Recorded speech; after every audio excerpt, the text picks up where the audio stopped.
Parasite outbreak is spreading nationwide, and it made me think, could data centers be infecting and contaminating America's water supply?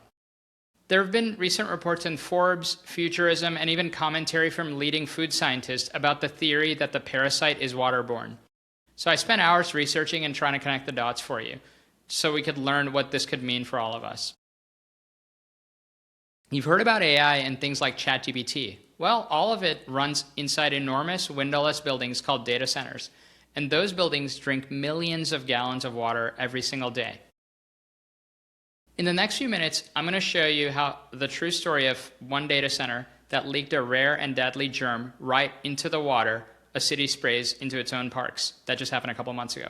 Whether that could really help spread this parasite, we simply don't know yet, and why these machines are quietly raising your electricity bill and, destroying our water supply. I'm going to talk about a couple of forgotten mysteries in London and in Philadelphia in the 1800s and 1900s that explain this water theory. By the end of this, you'll understand your own water and your own food better than almost anyone in your neighborhood, and you'll know exactly how to keep your family safe. And you can be the person who can warn the people you love. That last part is the most important, so please do one thing quickly right now. Share this with someone who drinks tap water and eats vegetables, which may be everyone that you care about. But first, a promise to you, because that's the reason this channel exists. Part of what I'm about to show you is rock-solid documented facts. Part of it is an honest theory that no one has proven yet. And I'm going to tell you which part is which and when we cross from one to the other. I'm Neil K. Shah, a Johns Hopkins and NIH-funded caregiving researcher and the CEO of Diarrhea. I've helped thousands of families navigate aging, dementia, and serious illness. I'm not a clinician, but a leading researcher and innovator in caregiving. So when a hidden risk like this lands in the water and the food of the exact people that I spent my life protecting, older adults, the frail, the immunocompromised, it lands squarely in my world, and I spent a lot of time thinking about it. So let's get into it. The place I'm going to take you to is Cheyenne, Wyoming. The company is called Goat Systems. It's an entity a tech giant named Meta, which is the parent of Facebook and Instagram, is using to build a data center that's a campus roughly the size of 14 football fields. Now, before a giant data center facility like this switches on, crews perform a step with a very plain-sounding name, fill and flush. They fill the building's brand new cooling pipes with water and then flush them to clear the construction grit and stuff surrounding it. Then the used water gets sent down the drain into the city's sewer system. It's just routine and boring, but until it wasn't. A few months ago in February, Cheyenne's water utility ran what they do all the time, a routine test for fecal contamination. And they found something in the water that they told reporters they'd never even looked for. The utility's engineering manager, Frank Strong, said, this isn't something we even test for. What they caught was a bacterium called Cupriavidus, gilardii. Sorry, I even had to learn how to pronounce this. Even infectious disease experts might pause, of what is that? But here's why it matters. That Cupriavidus is a rare and resistant, infection to antibiotics, and it's the small number of human cases we have on record that we've seen. It's dangerous to a group of people. A peer-reviewed medical journal that was quoted in infectious disease reports looked at 32 known cases of this going back to 2009. 10 of those 32 people died. Think about that. It's a mortality rate of over 30%. And almost every serious case struck people whose immune systems were already down. People who were cancer patients, transplant patients, immunocompromised children. So that specific bug has a ridiculously strong danger and is a big threat to the vulnerable, but less risk to healthy people. But, this is the part that turns that chemistry story into public health story. So Cheyenne, like many modern cities, is smart about water. Instead of wasting treated wastewater, it reclaims it, cleans it, and then reuses it to irrigate parks, golf courses, and even public green spaces. I think it's efficient and responsible. But the official, Frank Strong, said something that was concerning. He said that the reuse system sprays water into aerosol onto the grass, and that increases the potential for health issues when there's a bacterium spreading. So when you miss water over a park, those tiny droplets drift into the air where people and children and grandparents, sitting on a bench can breathe them in. So when they discovered this, they acted. They classified the data center's discharge as significant noncompliance, They totally revoked its water dumping privileges. They drained and disinfected the entire reuse system and even a public pond. And there was a reassuring fact. By late June, follow-up tests at both reclamation facilities came back completely negative. No human being was known to have gotten sick from that. The system caught it and cleaned it. But there is an interesting detail here. The contamination was flagged and the discharge was shut off in March, but the public wasn't told until late June, about 3 months later. A member of Congress from Wyoming has since sent a formal letter to Meta's CEO demanding answers. So I'm not here to assign blame. I'm a caregiving researcher, not a lawyer or a prosecutor. But I think that 3-month gap is a thread that ties this to everything else we're about to discuss. Because the theme of this entire video is not one company or one villain, but it's a bigger, quieter problem. What happens when enormous new machines plug into the shared plumbing that our water and our health depends on, and the people watching that plumbing aren't told enough information or told too late? If you find this kind of deep dives helpful, please subscribe right now, because I don't think the news is connecting all these dots for us, and we need to know. Now, I know exactly what some of you are thinking, because you might have watched the last couple of videos that we've made on this. You're thinking, okay, Neil, is this the source of this Cyclospora outbreak happening right now? And, to be completely straight, no. There is zero evidence yet connecting any data center to the Cyclospora outbreak. So, the bug that was in Wyoming, the Cupriavidus, that's a bacterium, and it's a completely different creature from the Cyclospora that's spreading right now. That's a single-celled parasite. Different organism and different illnesses. So, I'm not saying the data centers are causing this outbreak, but there is something really interesting to think about here, that could they be propagating? So why are we here? Because that Wyoming story about the data center is what I'd call a proof of concept. It proves something that until this year, people hadn't even thought about, that massive new facilities can inject an unexpected dangerous organism into cities' shared water, and specifically into the reused water that we can spray on the ground and elsewhere in the country is sprayed onto crops. So I think that Wyoming story is the smoke. The question worth asking calmly is whether that indicates there could be a fire. The theory that I'm labeling as preliminary hypothesis, not a finding, goes like this. The data center's water issues aren't creating Cyclospora. That parasite can only come from human waste. But it's that our water system is increasingly being centralized and reused, and powerful new stress on that shared system, contamination event, a bypass, a treatment plant push past its limits, could become an amplifier that could help spread a pathogen like this faster and wider than it otherwise would. So it's not an origin, but it could be an accelerant. And to get into why that's plausible, we first can go into a couple of history lessons, and I think these are fascinating. Going back to the summer of 1854 in Soho, London, a neighborhood was dying. In roughly 10 days, more than 500 people are killed by a cholera epidemic, violent, dehydrating, terrifying. And the reigning theory at the time was miasma, the idea that disease can just float in bad-smelling air. Everyone believed it. Well, everyone except a quiet physician named John Snow. Snow didn't accept that air theory, so he did something that nobody had thought to do. He grabbed a map, walked the streets, and marked every single death as a little bar on that map. As the bars piled up, a shape emerged to him. The deaths were tightly clustered around one single thing, a single public water pump on Broad Street. People who drank from that pump were just dying. People a few streets over, drinking from a different pump, were fine. So in 1854, Snow convinced the local authorities to do a small and radical thing. Remove the handle from that pump on Broad Street. Just take the pump out of service. Immediately the outbreak faded. I just love that history. The strong history here, not a nice story. Snow did all of this before anyone even knew germs existed. The actual cholera bacterium wasn't even identified until decades later. So Snow couldn't even see the enemy. He just simply followed the water, thought about a pattern, and acted. And he's now called the father of epidemiology, and I think removing the pump handle is almost like a symbol of public health around the world. Now, think about that lesson, and I think it's quite interesting that back in the 1850s, one contaminated shared water source seeded death across an entire community, just one pump. And that's the worry, about our modern reclaimed water systems, the ones that are now being asked to absorb the largest new industrial water users in history, these data centers. When you pour everyone's water through the same pipe, a single failure doesn't stay local, it travels. And Snow proved that with a map, so we'd be foolish to forget the lesson. If you love this kind of hidden history and the true stories behind today's headlines, that's what I love doing here. Subscribe so you don't miss the next one.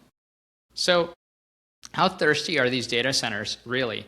And this is where the numbers are like just absolutely surprising, and it's really strong, well-documented data. According to the Lawrence Berkeley National Laboratory, US data centers directly drank about 17 billion gallons of water just for cooling. And that was 3 years ago in 2023. It's projected to double already by now and over the next couple of years. A single large evaporative cooled facility can use 3 to 5 million gallons of water a day. Think about that. One data center building, millions of gallons a day. That's the entire water use of a small American town, except this town is a windowless warehouse full of computers. Why so much? Because these facilities run hot, and the cheapest way to cool them is to evaporate water, the same principle as sweat cooling your skin. That water then gets circulated warm again and again through cooling towers. And the biology that should make you lean in, because it connects to our second history lesson. Warm, recirculating, nutrient-rich water is one of the best breeding grounds for dangerous bacteria that human engineering has ever built. That is a big risk in the system. And that brings us to a second history lesson in Philadelphia. In July 1976, America was just celebrating its 200-year birthday. And in Philly, the American Legion is holding its state convention at a grand old hotel called the Bellevue Stratford. Thousands of veterans and their families gather to celebrate. Then they start getting sick. A strange, severe pneumonia, fever, cough, lungs filling up. Before it's over, about 182 people are ill, 29 are dead. For months, the smartest disease detectives in the country cannot figure out why. There was talk of a terrorist attack, of poison, of a new plague, and people were genuinely frightened.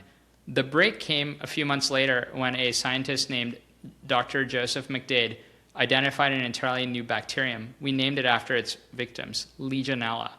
And where had it been hiding, multiplying, and waiting? In the hotel's air conditioning cooling tower. The warm water in that cooling system had grown a colony of a lethal microbe, and the building's ventilation had misted it into the air that the guests were breathing. The landmark study ran in the New England Journal of Medicine that year.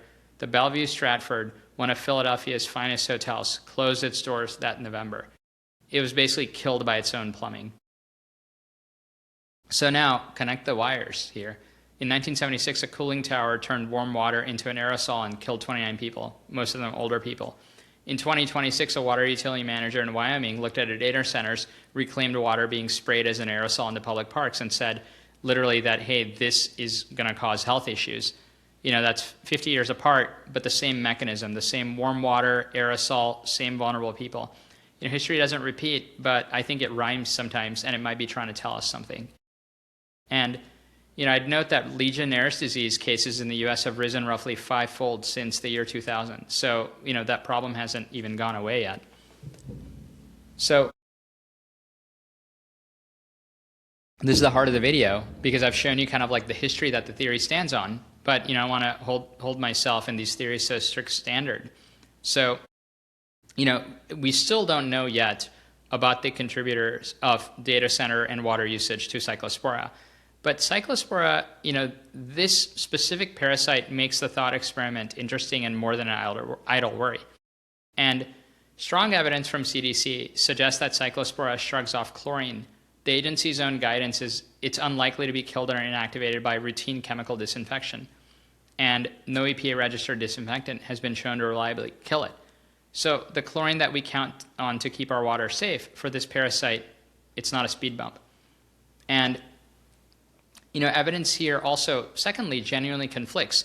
The FDA has stated that ordinary wastewater treatment may inactivate Cyclospora, but evidence also suggests it can survive even treated wastewater, and there's not much conclusive data.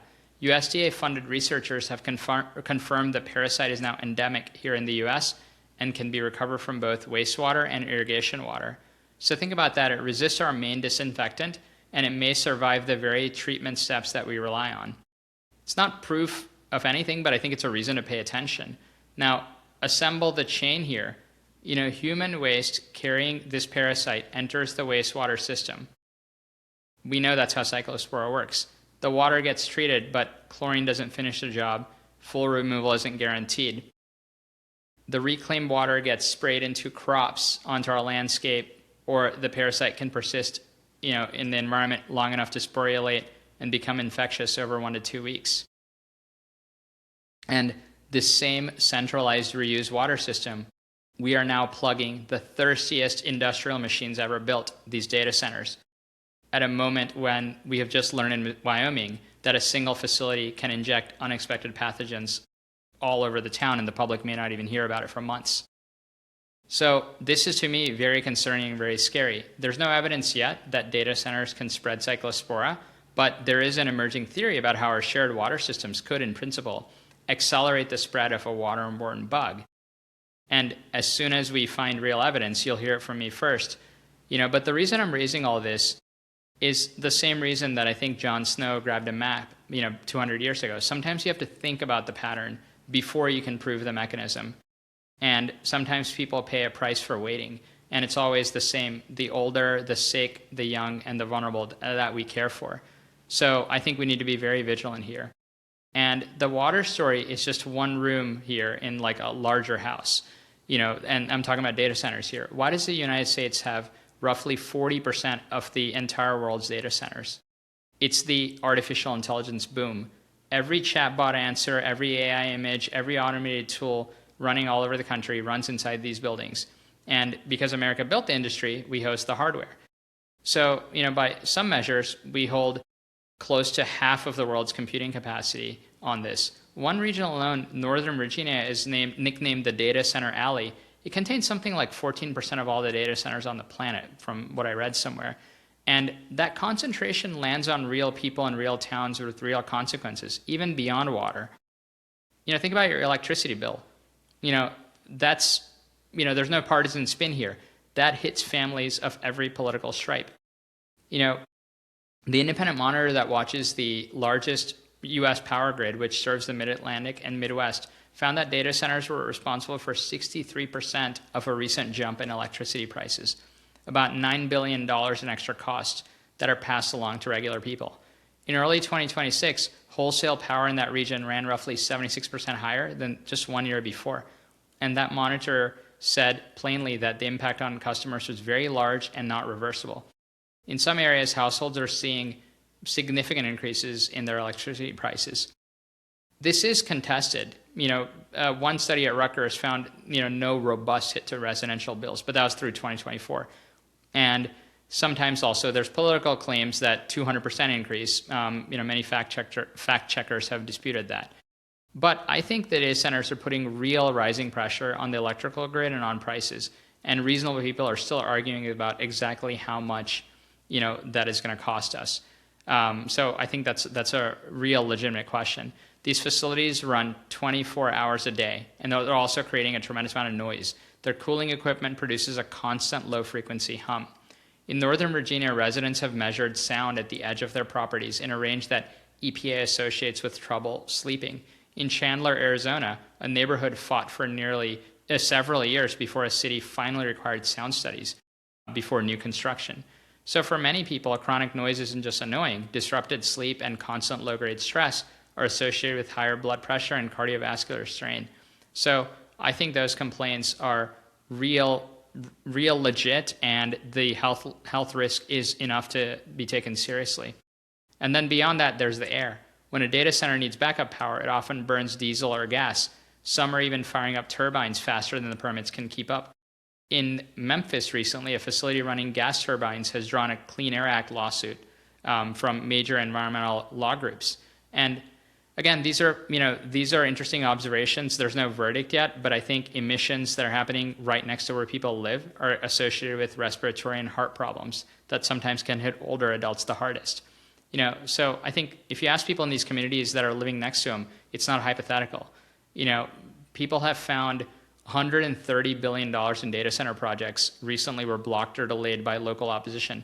So the number of active community groups that's fighting these projects is really rising now. And the community groups have doubled to more than 800, spread nearly across every state over the last year. A national poll recently found that 7 in 10 Americans oppose having an AI data center built in their own community. And many cities from Denver to Seattle have passed pauses. One state legislator passed a moratorium bill, and a striking number of these fights in places like Georgia, Arizona, Texas are at core about water. More than 40% of America's data centers sit on areas that are already short on water. So let me bring this home for people who are out there doing actually caregiving, because the theory only matters if you change what you do. And I want to talk about practical steps to protect your family, whether or not this data center and water theory proves true. On food, I've shared rules in the last 2 videos and they still hold. Cook everything if possible. Wash all produce under running water. Understand that washing alone will not reliably remove Cyclospora. During an active outbreak, favor whole heads of lettuce over bagged mixes. When in doubt, just cook everything. Heat to about 158 degrees. That's the only reliable thing that kills this parasite. Chlorine doesn't, freezing doesn't, heat will. 2, on water, kind of know your surroundings. That purple colored pipe near you that sometimes you see at parks, golf courses, purple means reclaimed non-potable water. Might be safe for intended use, but never for drinking, and worth steering, little ones and pets away from that direct spray. If you live near, heavy new construction or a facility that's drawing on local water and you're caring for someone that's immunocompromised, you may want to consider keeping bottled or filtered water on hand just for peace of mind. 3rd, if you get this and diarrhea drags on for more than a few days or keeps relapsing, go to your doctor and just say Cyclospora and ask them specifically for a test, because standard stool tests will miss it completely. And, watch for the real enemy if you're caring for an older adult. Dehydration, dizziness, dry mouth, dark urine, confusion. Don't wait it out in someone that's frail. And a bunch of free resources, we never sponsor anything. The CDC and FDA websites, use those for verified outbreaks. Foodsafety.gov for food recalls. The EPA's safe drinking water pages for anything water related. 211, you can get local help. And National Elder Care Locator, just keep that resource on your fridge. That connects your family to local resources or your area agency on aging for help with meals and in-home support. I want to leave you here, just with an image here. A couple 100 years ago, this guy, John Snow, standing over a map in London of a neighborhood of people that was dying, followed the water when everyone told him it was in the air, and reached out and removed the handle from a single pump. He couldn't even see the enemy, but he didn't need to. He was just paying attention to the pattern, acted, and saved a ton of people. I think that is just really interesting, and that's our job. We are living through the largest build out of water and power hungry machines in human history that are plugged straight into the shared system that all of our health quietly depends on. People haven't proved that those machines are spreading this disease, but I think the smart move, the Jon Snow move, is not to panic, but it's also not to look away. It's just to pay attention, think, ask questions. Think about, check on people who might be too proud or too tired to check on themselves. Advocate. You now may hopefully understand your water and your food better than almost anyone you know. So please do 2 things to keep this work alive and keep our community safe. Subscribe so the next briefing hits you, and share this with one person an aging parent, a neighbor, a friend who's going through cancer treatment, whose body may not be able to take a hit right now. Even if the big institutions are too slow to protect us, we can still watch out for each other. I think that's what a community really does. I'm Neil K. Shah. Take care of yourself, take care of your family, and I'll see you in the next one.